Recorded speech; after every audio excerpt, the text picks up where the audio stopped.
Goes down. Okay. Thanks. I'll make a motion to approve the financials. Second. Any discussion? Call for a vote. Commissioner Spitaleri. Aye. Commissioner Brackey. Aye. Commissioner DeVore. Yes. Thank you very much. The next item here is a continuation from our discussion last week. And I believe Commissioner Brackey, I sent the files to you with what the charges are and everything, and what JFS experienced as far as an increase in their cost allocation once we came into this building, and then some of the increased maintenance costs too that they've experienced. 50% is not exactly there. But we had determined last time we looked at this for the building allocated in an 80-year cycle as opposed to a 40-year. But the state wouldn't allow that. It had to match last time we'd actually of the building was. So don't depreciate. There's nothing that we depreciate over a 40-year cycle in the county. Good.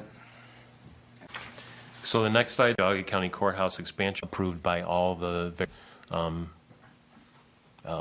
companies that review that. So including TDA, Infinity, and NV5. I mean, the one thing I caught that we discussed was the four. Any discussion? Call for a vote. Commissioner Spitaleri. Aye. Commissioner Brackey. Aye. Commissioner DeVore. Yes. With your permission, we could probably do 5 and 6. It says filed by the governments for the month of January 2026 pursuant to ORC 319.35. I'll move to approve 5 and 6. Second. Any discussion? Call for a vote. Rick Blamer, the County Airport Authority. The Airport Authority is requesting the board approve reimbursement request number 8 for the taxiway extension construction project to construct parallel taxiway Alpha, including taxiways Alpha 1 and Alpha 2 construction final phase, and install the taxiway edge lights. The total amount was $113,760.37, and our local share is $5,088.02. And you reviewed the invoices and you believe them to be correct? Yes. Is this our last request for this project? No, we're at 88% at this point. Okay. Once the springtime. Commissioner Brackey. Aye. Commissioner DeVore. Yes. Commissioner Brackey. Aye. Commissioner DeVore. Yes. Thank you very much. Thanks, Rick. Good morning, Andy. Commissioners. Morning, Andy. I have 3 items today. If it hasn't changed, I don't think it has, right? No, Nope, you're good. Not this Follow- part. Follow along. It's changed, but not this part. Okay, number 8. County Engineer's Office is requesting the board approve and execute Resolution 26029. The order to order the asphalt resurfacing of Messenger Road, County Highway 31, sections B and C in Auburn and Newbury Townships. This resolution also requests the board to approve and execute the title sheet of the specifications for the same. Further, this resolution sets the bid opening on Friday, March 13th, 2026 at 10 a.m. using Bid Express at the County Engineer's Office. Notice of this bid opening will be advertised February 26, 2026 and on the county website. I move to approve. Second. Any discussion? Call for a vote. Commissioner Spitaleri. Aye. Commissioner Brackey. Aye. Commissioner DeVore. Yes. Number 9, County Engineer's Office is requesting the board approve and execute Resolution 2030, to order the asphalt resurfacing of Mumford Road, County Highway 24, sections EF in Troy Township. This resolution also requests the board approve and execute the title sheet of the specifications for the same. Further, this resolution sets a bid opening on Friday, March 13th, 2026, 10:05 a.m. using Bid Express at the County Engineer's Office. Notice of this bid opening will be advertised on February 26, 2026 and on the county website. I move to approve number 9. Second. Discussion? Where is E and F? Is it adjacent to Portage County or? On Mumford itself, Yeah. it is, I don't have the sections. It is basically in the middle of Troy.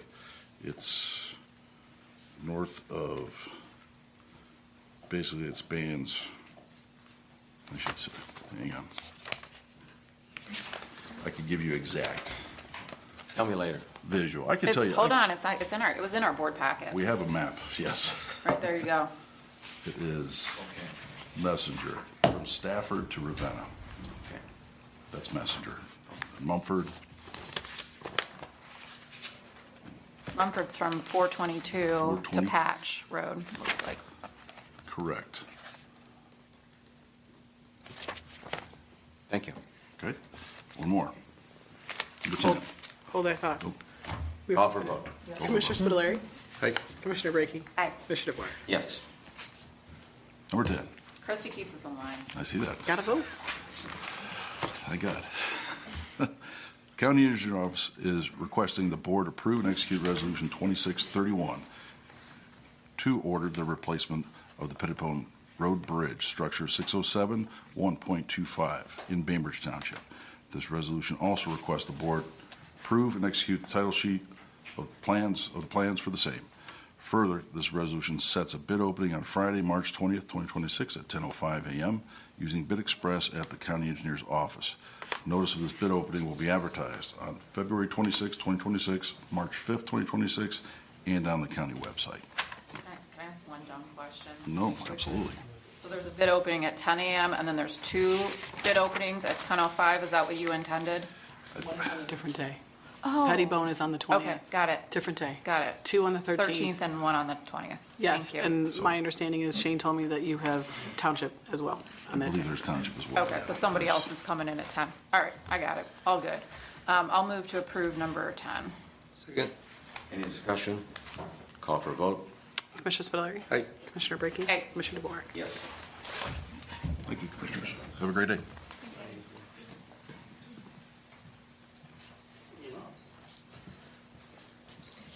Commissioners, do you have this? I don't have it printed out. I have it in my material. Rob Weigel, Maintenance Department. I have item number 11, 12, and 13 here. The Maintenance Department is requesting the board approve the revised organizational chart to include additional position of Technology Supervisor, number 1910, and 2 additional positions of Custodian, 1906, to be effective February 24th, 2026. And I was just gonna say, we got a couple different works charts, so I just wanna make sure. The one that he sent. this one is, how come it still has yellow on it? Okay, yeah, I think this is an old one, Christie. When I printed the one yesterday that you sent me, the big one, that's how it. No, this is a different one, because this one, the only thing my only feedback with this one is that you have people's names on this, right? Well, So, it's because that, so instead of it having colors, Yeah. so you can see that a position is filled. Right. And ones that are not filled are just named. They're okay. blank. But then when people come and go, are we Yeah. gonna have to reapprove this org chart? It would have to, yeah, probably. Okay. So, That seems inefficient to me, but I mean, I think we can do that today. Does anyone else, did you guys see this one? This would be the one we're approving today. Yeah. Okay. Yeah, I just wanted to make sure I knew, because there were a lot of ideas that. I was trying to get something that, like, still an organizational chart with a flow chart together. Yeah, And that's no, what- I think that was a good work product. That was my only criticism, was just that there are the people's names in it, so that So, when there's turnover, I think we have to approve a new org chart every time. so preferably, well, next one I'll have job title instead of Yeah, name. yeah, and I mean, maybe you just highlight it in your office, the ones you Yeah. need to fill, rather than us having to approve different ones when there's openings. So Rob, did you want to go through the other items, or do you want us to approve? No, them? I can go through the other ones if you don't Okay, mind. it's however you want to handle it. Yeah, because the maintenance department is requesting the board grant permission to advertise for the position of technology supervisor, number 1910. This position will remain posted until filled. And then item number 13, the maintenance department is requesting the board increase the current posting for positions of custodian, number 1906, from 2 to 3 positions available. This positions will remain posted until they are filled. I'll move to approve 11. Second. Any discussion? Call for vote. Commissioner Spudler. Aye. Commissioner Brackey. Aye. Commissioner DeBoer. Yes. Thank you.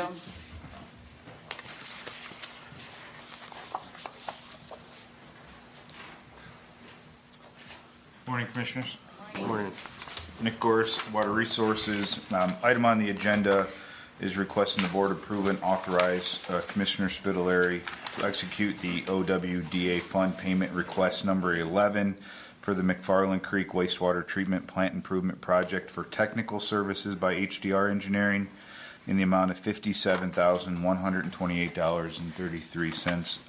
The payment request has been reviewed by our department and found it to be accurate. I'll move to approve 14. Second. Any discussion? Call for vote. Commissioner Spitaleri. Aye. Commissioner Brackey. Aye. Commissioner DeWort. Thank you. 15, 16, and 17 are all related to each other. So 15 is Resolution 26032, the second amendment, approving the use of county credit cards for the year 2026. This will include the sheriff's office, 4 cards, and an additional employee for maintenance. Number 16 is to approve and authorize the president of the board to execute the applications for authorization for the use of county credit cards for 2026 for the sheriff's office and maintenance for those cards and employee. And then number 17 is Commissioner's Office is requesting the board approve and execute the certification request to the county auditor request to the commissioners for the quarterly use of the credit cards for the sheriff's office for all 4 quarters for their First National Bank, Visa, Right Express, Home Depot, and Centera. I'll move to approve 15, 16, and 17. Second. Second. Any discussion? Call for vote. Commissioner Spitaleri. Aye. Commissioner Brackey. Aye. Commissioner DeWort. Yes. This one is all of you. These 2 are just you. Okay. Oh, one more. Let's have on these engineer ones. The one resolution is 2 townships, so each township gets a copy of their own resolution. So one goes to the engineer and we keep one, so that's why there's 4 on that one. And then you have the title sheets for all the plans.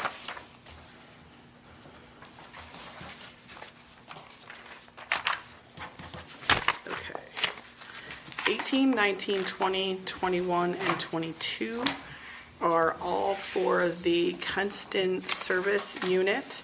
18 is to approve and execute Resolution 26033 honoring Troop 70011 for achieving their Bronze Award, the highest honor for a junior Girl Scout. Resolution 26034 is honoring Girl Scout Troop 70435 for achieving their Bronze Award. Resolution 26035 is honoring Sarah Miller for achieving the Girl Scout Gold Award. 26036 is honoring Madeline Forster for achieving the Girl Scout Gold Award. And 26037 is honoring Bryn Crahy for achieving her Gold Award. Congratulations to the troops and the girls. I'll move to approve 18 through 22. Second. Any discussion? Call for a vote. Commissioner Spitaleri. Aye.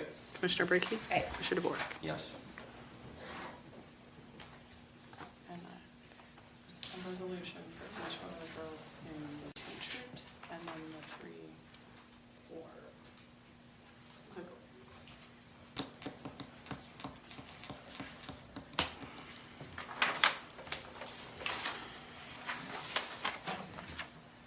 He's not here yet. He's supposed to be coming.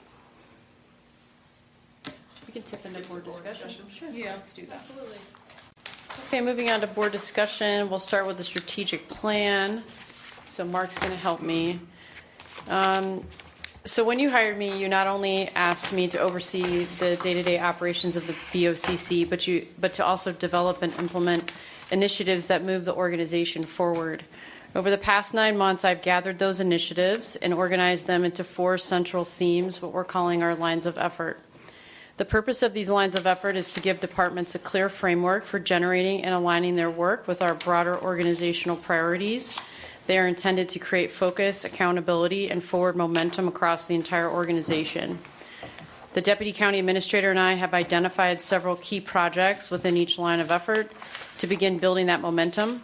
As we move forward, we will evaluate all of this work through the lens of the taxpayer. How does this make government more accessible, faster, and of a higher quality? Our vision is that the culmination of our 2026 efforts will be presented during a State of the County address in early 2027. At that time, the Deputy County Administrator and I will outline our 2026 accomplishments and present the next set of priorities for 2027. This will also provide an opportunity for department directors to highlight their respective achievements and their future goals. So with that, I would like to just open the floor and see if you have any questions on this overarching guidance that Mark and I plan to start implementing with the staff. We're just getting going, so there may not be a whole lot of questions. No, I mean, I think I've provided my feedback already, so I'm Okay. really excited about this plan. I think it's a step in the right direction and 100% for it. I feel the same, it highlights, some of the great things that you have, Mark, and been working on here. Just the team that you guys have built has been, just tremendous. As far as the relationships with you and the directors and the direction that we're going, and I think that it gives everybody a opportunity also to, to spotlight the great things they do. That sometimes, these meetings don't do it because they're coming up for, funding and everything else, and it doesn't really focus on the good that they do bring to the organization and our county residents. So thank you.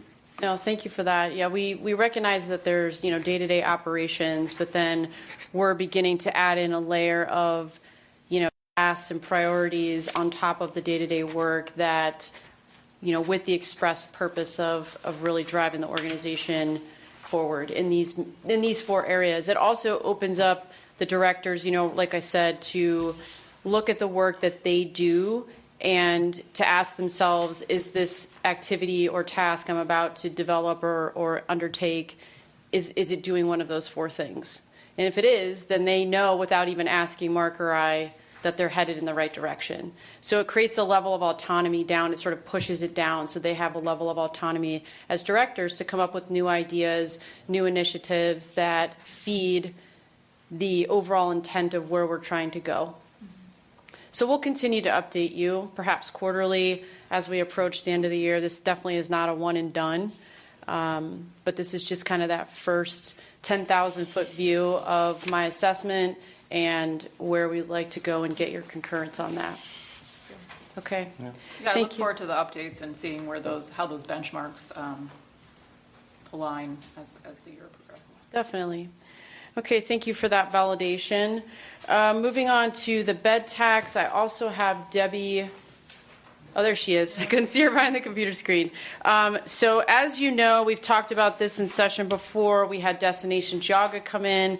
House Bill 94 allows counties to amend the definition of what a hotel is, and it can include establishments less than 5 rooms. So the last resolution we did was in 1991. And so what I wanted to get a feel from the board was, obviously we need to update the resolution. To help us in that update, we wanted to know, are we going down to 1 room or more, or 3 rooms or more? Just kind of feeling out the board in that regard. And then once we draft that resolution, we'll send it to the prosecutor's office for review and then bring it back to the board. I've also reached out to Kathy Scheimer and asked her for historical data on the bed tax that Destination Geauga has received, just to educate me, because I'd like to know how that money's been spent. Is all of it been spent or a portion of it? I think that's just like a good benchmark to have that data.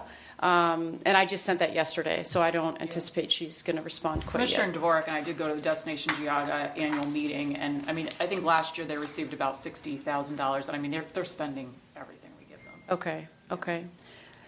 So I would be interested in that historical data as well. Yeah, I would like to see 5 years worth. To me, that is, for me, it's kind of my own personal standard of just looking back 5 years. So we'll see how that dialogue goes while we work on the resolution piece with the prosecutor's office. So is there a feeling from the board, a decision on number of rooms? Is it 1 or more, or are we going to do 3 or more?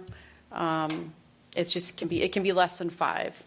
Yeah, I think it should be 1 or more. I think we should be leveling the playing field for all the lodging options in the county. And again, this is people coming to the counties paying this tax. It's not the providers themselves. And just looking at the list of like the Airbnbs, the Verbros, those short-term rentals in the county, there are currently facilities that have 5 rooms that we could be taxing right now. And it's my understanding that we are not. So that could be done currently on that resolution. And so I just think that we should be leveling the playing field so that we're not treating an inn with 5 rooms differently than we are, say, the Henderson. Debbie, did you want to come up? I don't want to, is there anything you wanted to add specifically? I don't want to put you on the spot, but I don't know if they have any questions regarding any of the information that I might have, but it's, do you want me to come up to? sure. Okay. Does the board have any questions about bed tax? Before I sit down? I mean, do we understand how this would be implemented, how we would, because it's my understanding that these, Verbro or Airbnb would be the ones that are assessing the tax, and then they just write us a check. Debbie, could you introduce yourself? Yeah, Debbie Ashburn, Senior Fiscal Specialist with the Commissioners. I do handle the bed tax payments and collection.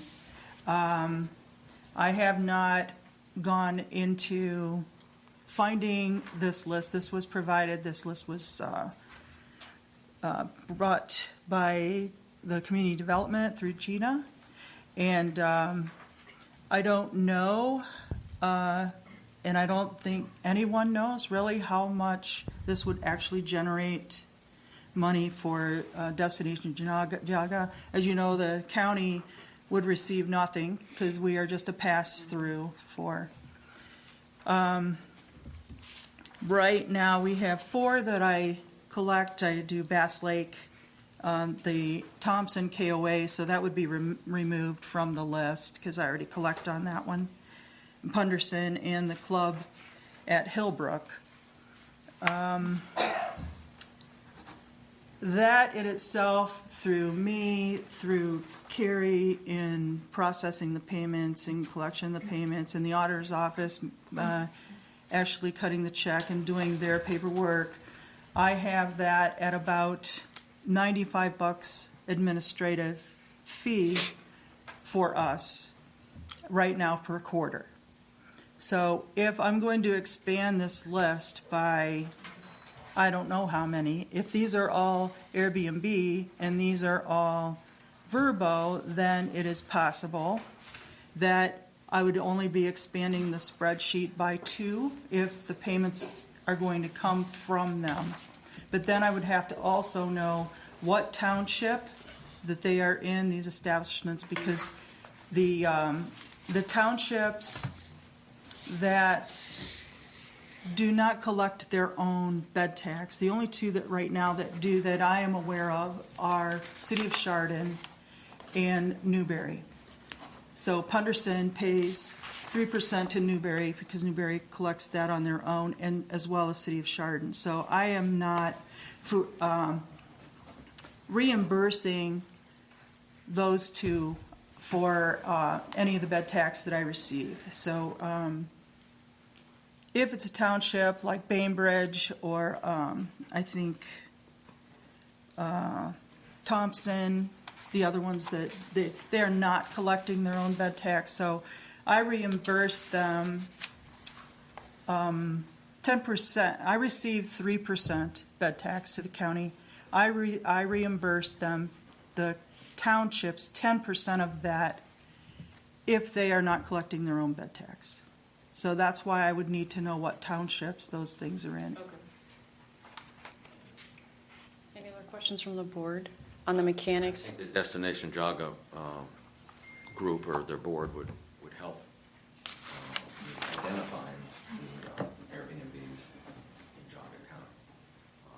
And then when I spoke and Commissioner Reiki spoke at the Destination Geauga, one fellow introduced himself. He said, I own an Airbnb, and I've lived all over the country, and Geauga County is my home, and it's the best business he ever had in his life, he says, because he talks to people from out of town, and he stood up and he says, I'm 100% for the bed tax, because it would make everybody in that industry stronger, better, and he was for it. So I just wanted to make that statement. Are there different sentiments other than one or more from any of the other commissioners? I guess my feeling is a couple of things. I'm not for more taxes. And Geauga County is kind of a unique county in the sense that we don't have this huge outlay of hotels everywhere that people can just go to. We've got great locations for people to come in to visit our county.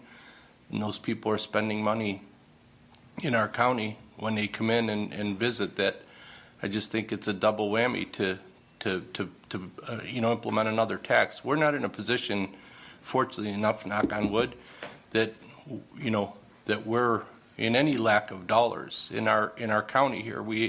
I think that we could, as a board, assist to support some of the direction of community economic development and bring in some tourism. But I look at it a lot like chambers of commerce. Chambers of commerce, as business owners, you pay dues into a chamber, and they have different programs, different things that they promote your business with, but it's all self-contained within that organization, and not really looking for government funds or taxes. I think that there's just a couple of, some of the things that you got to worry about is, A, what's going to be the enforcement arm of being able to look into who's, A, not paying this, and B, what is, is the juice worth the squeeze of trying to do this? How much is it going to cost us to manage and monitor a program like this? And what's really our return on the amount of time that we put in? And I think that ultimately, instead of us, taxing these owners, let them continue to try to provide a quality product to visitors coming in, because they really are restricted. I wish we had, a little bit of a better selection of hotels or something that people could come in for weddings, funerals, visiting family, different events. But we really don't have a whole lot here. And, thank God that those people are taking the time and effort to put themselves in that position to make these available, because without them, it would be a little bit of a hindrance. And I think that there's a lot of revenue that we're missing if those people are not here doing that. Because when tourists are here, what are they doing? They're going to the different eateries. They're going to the different, historical locations, different things to visit.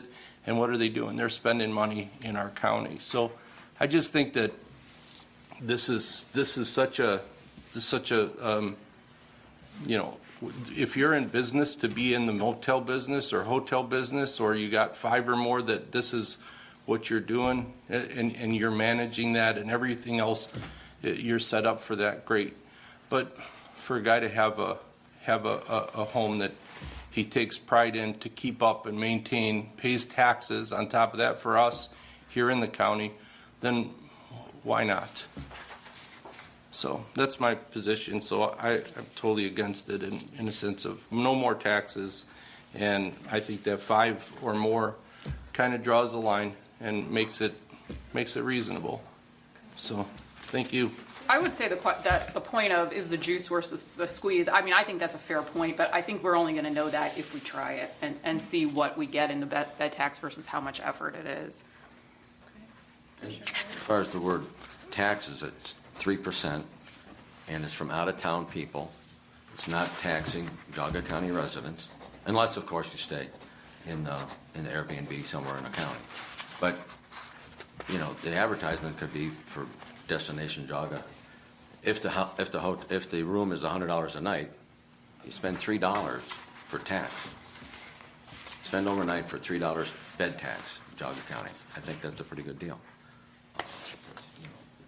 Different people go to different vacation locations, and it could be $17, it could be $25, it could be whatever. Go to Vegas sometime. Yeah. So it's $3 if the room is $100 a night. So. Yeah, I mean, I think all of our neighbors do this already. I mean, I've talked to neighboring commissioners, and they're all collecting bed tax already from Airbnb. So this isn't something that would be unique to Geauga. I mean, we're kind of behind the ball on it, frankly. I think it's worth a try, and really, if you take a snapshot after 3 years and see if it's worth it or not. Yeah, I mean, even after a year, if we're not really collecting that much and it's a lot of administrative hassle, then maybe it's worth getting rid of at that point. But I think it's worth trying. And one thing to know with Destination Geauga is there is a portion of their budget is bed tax, but a portion of it is membership based. So that is a portion of their budget already.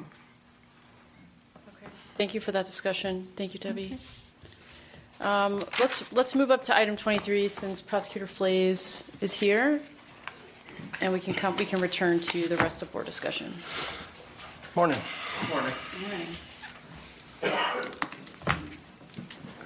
Jim Flays from the prosecutor's office. So I submitted a joint application for counsel.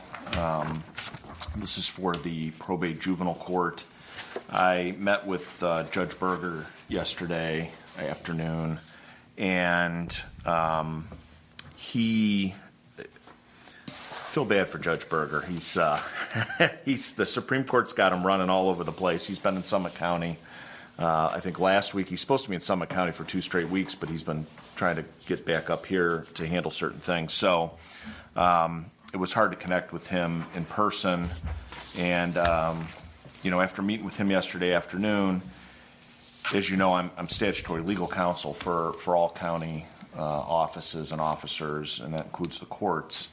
And he requested legal counsel and advice regarding some HR and employment issues in relating to a court employees potentially. And the issue is, with respect to the issue he needs advice on, there is a pending criminal investigation.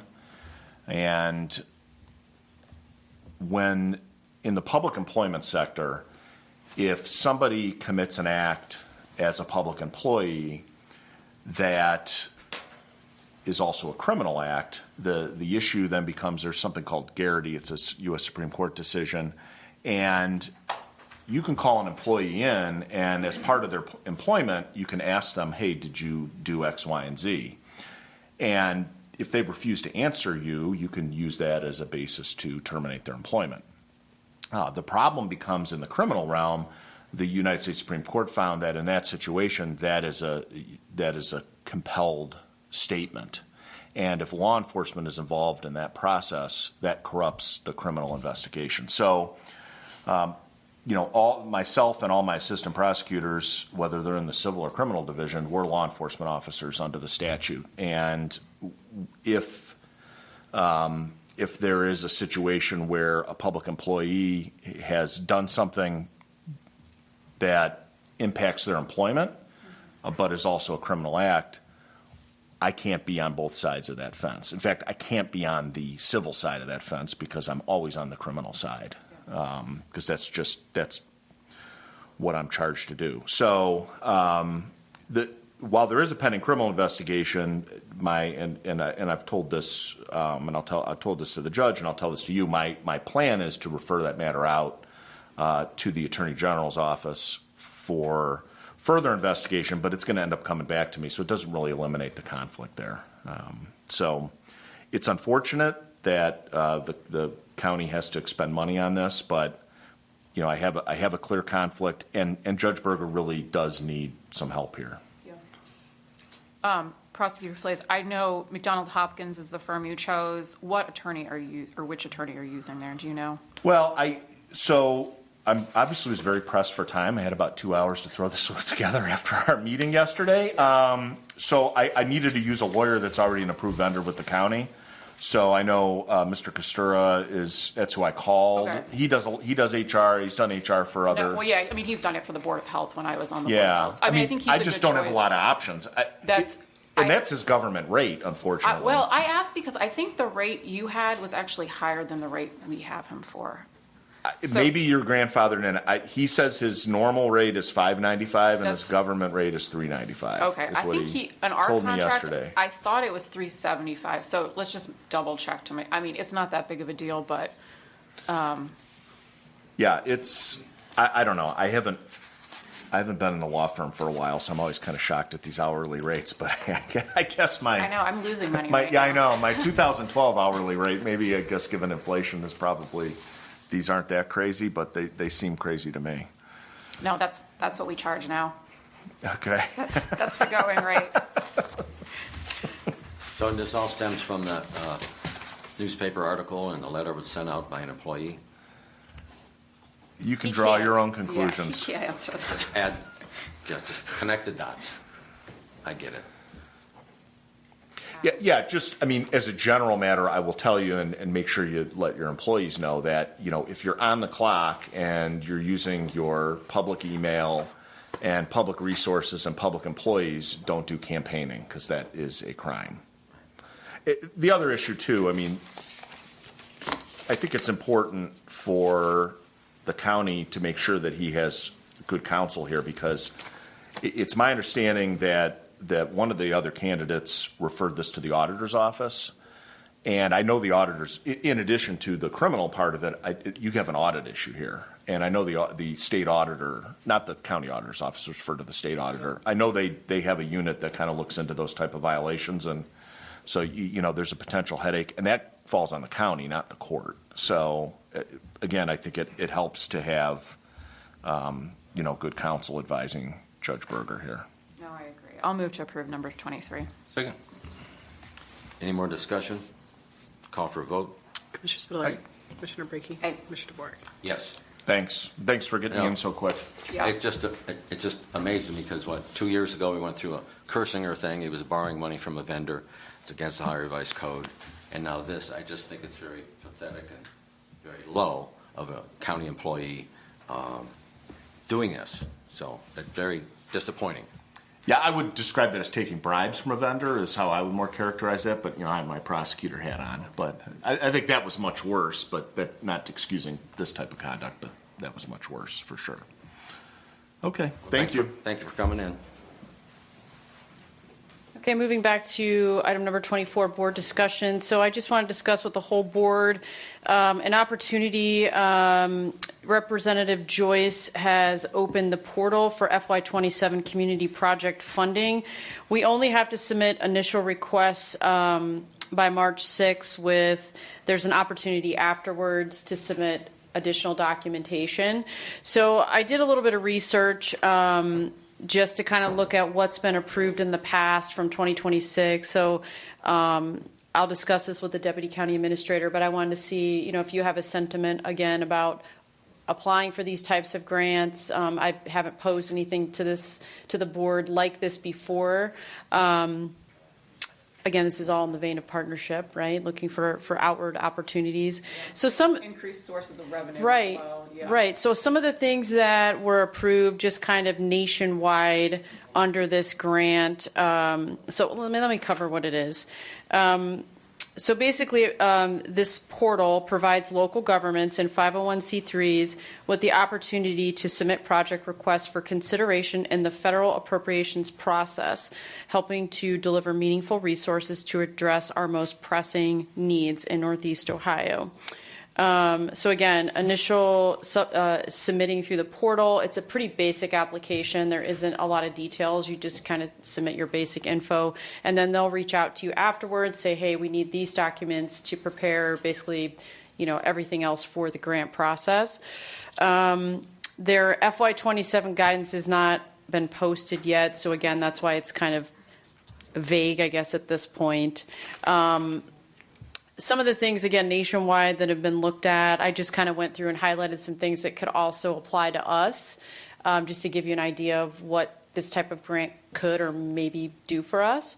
So there's things like Emergency Operations Center relocation, baseline water improvement projects, sewer main projects, more water main replacements. There was an aging senior center, again, lots of water line extensions. So I think the next step for us is for Mark and I to reach across the staff to see if there is anything that might be like shovel ready, you know, that we could submit and then cultivate the paperwork afterwards. So again, just, you know, not sure if you've ever heard of it. I know it's the first time I'm bringing it in front of you, but what your thoughts are maybe on, you know, this grant in particular and us kind of going out for it.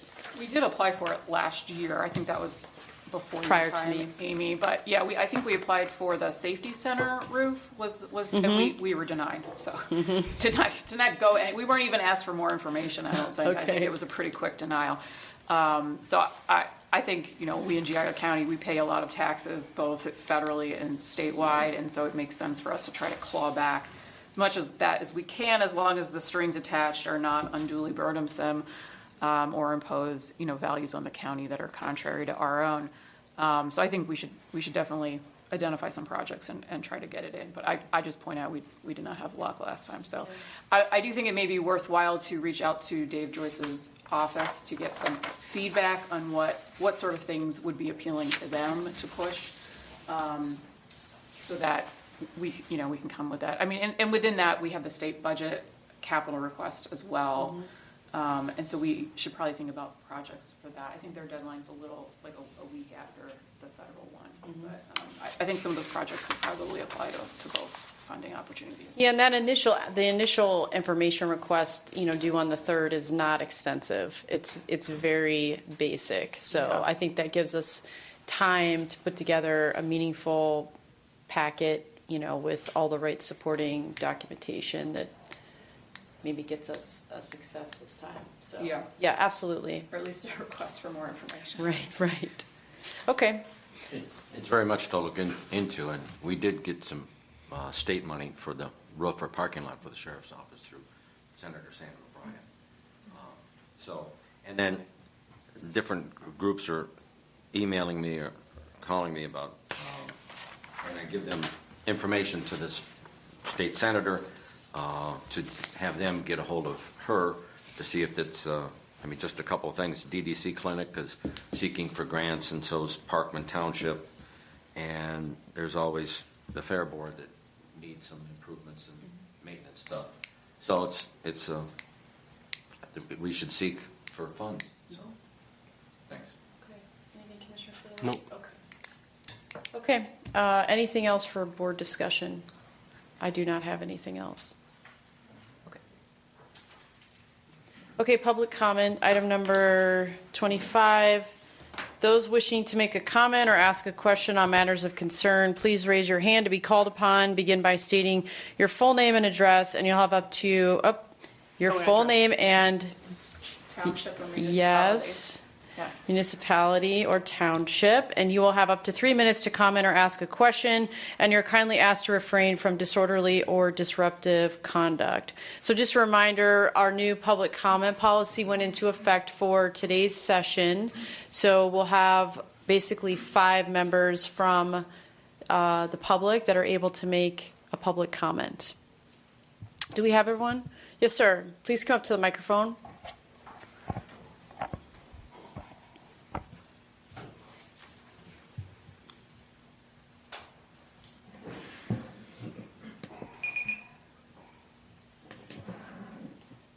Good morning. My For you name, to sit, sir? I'm sorry, Would it be easier for you to sit? I You're can okay? stand for 3 Okay. minutes. Okay, very good. 7 or 8 might be a problem, but 3 is okay. Just want to make sure you're all right. Good morning. My name is Dr. Michael McGuire. I reside at 12461 Bent Brook Drive in Chesterland. My wife and I have been residents of Chesterland and Geauga County since 1990. I am here today to speak about the contract that Geauga County and Sheriff Hildebrand have with ICE. I do not know what media feeds and information that you and the sheriff have seen, but those that I have seen have been horrific and under no possible interpretation, in my opinion, can be considered law enforcement. I also assume we have also seen videos from multiple witnesses of the murders of Renee Good and Alex Preddy. There are additionally hundreds, probably thousands of videos of ICE agents assaulting people indiscriminately, knocking them to the ground and detaining them, not for being undocumented or for some crime, but for simply observing and filming their actions. These are citizens exercising their First Amendment rights. Further, ICE is detaining thousands of people in abysmal conditions with no due process. I do not speak of Geauga County. I assume Sheriff Hildebrand houses the detainees appropriately. But these people have no ability to speak to their families and no access to a lawyer, in clear violation of their constitutional rights under the 4th and 5th Amendments.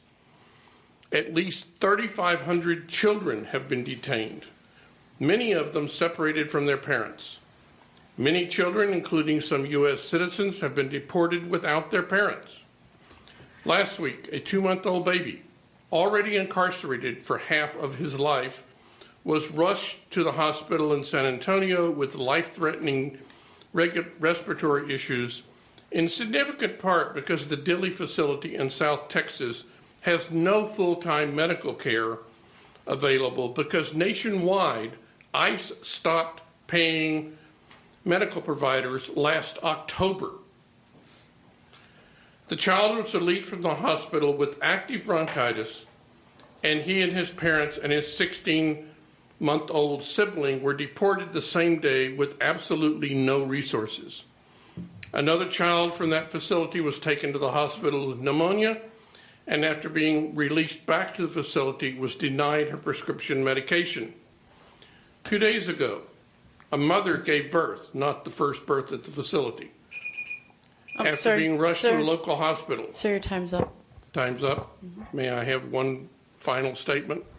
Sorry, it's a First Amendment issue if we let some people go over, so, but you can email us with your full statement if you want. Okay.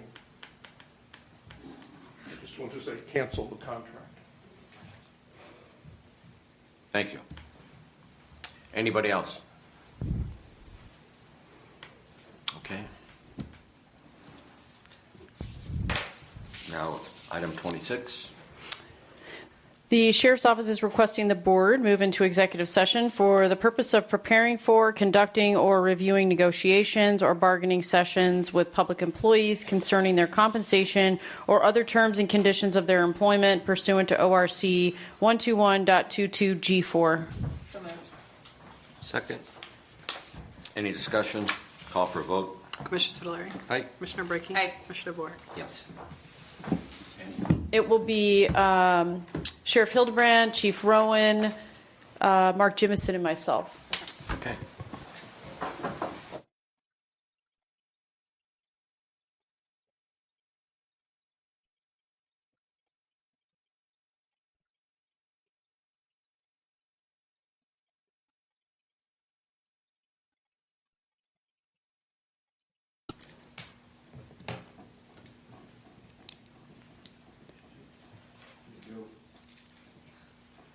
Good? Okay. We returned at 10:48 a.m. No action. No action. Yeah. Okay. Motion to adjourn. Well, I got one more thing. Oh, I'm chairman of the America 250 Geauga. It's a committee of 55 people. And the person that owns Schoolyard Studios, he offered to have the March meeting at his studio in Burton and have a 4-county, each county would have 15, 20 minutes to brag about their county and highlight it. So I just wondered if it's okay with my fellow commissioners to allow me to talk to archives because they did something about 3-4 weeks ago